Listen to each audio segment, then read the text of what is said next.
Does Paul love the church of God in Philippi? Dear friends, I love you and long to see you. Please keep on being faithful to the Lord. You're my pride and joy, or joy and crown.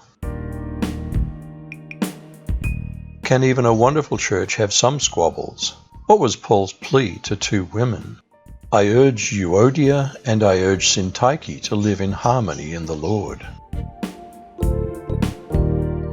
Did he ask others to help resolve the squabble? Were their names already in the book of life? Yes, and I'm also asking you, loyal friend, to help these women who have struggled together with me in the ministry of the gospel, along with Clement and the rest of my co-workers, whose names are in the scroll of life.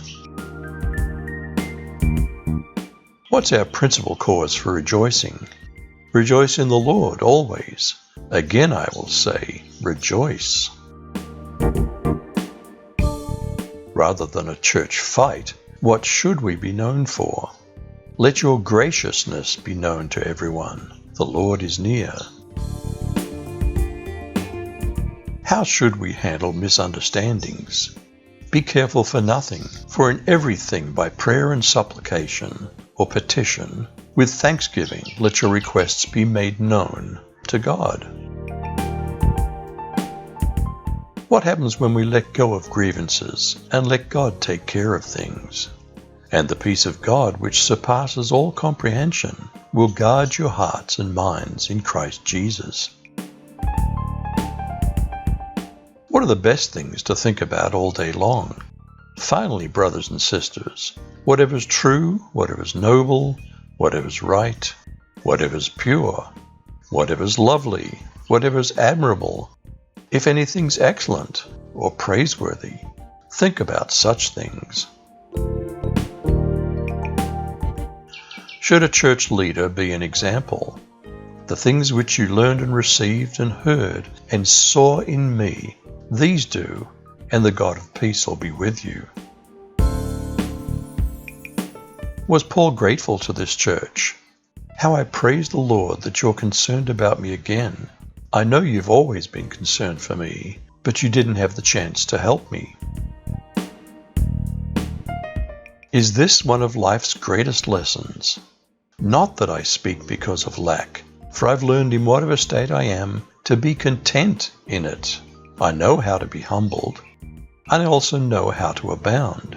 In everything and in all things, I've learned the secret, both to be filled and to be hungry, both to abound and to be in need.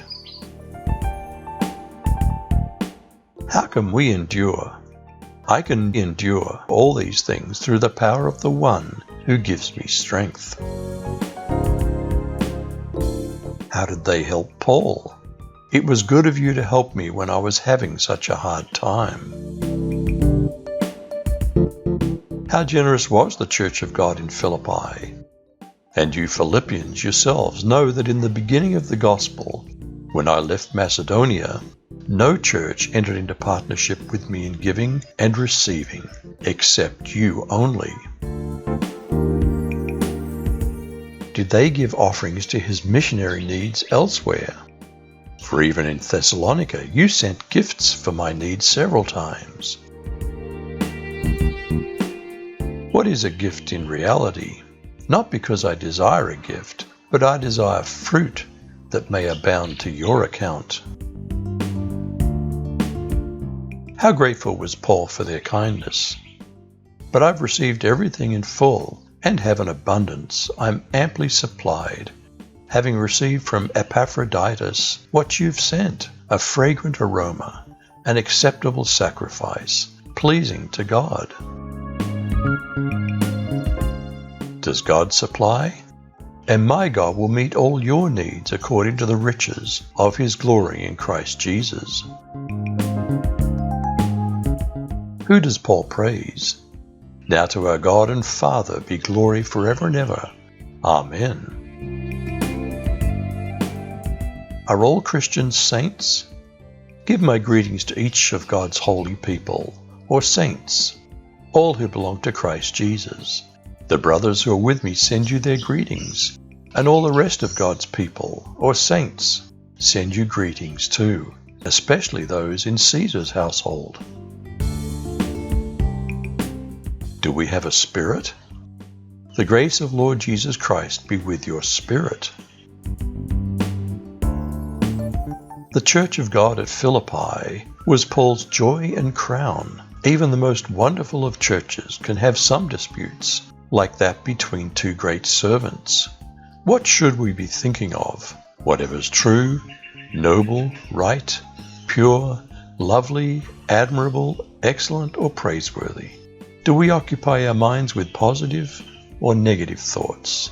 You decide.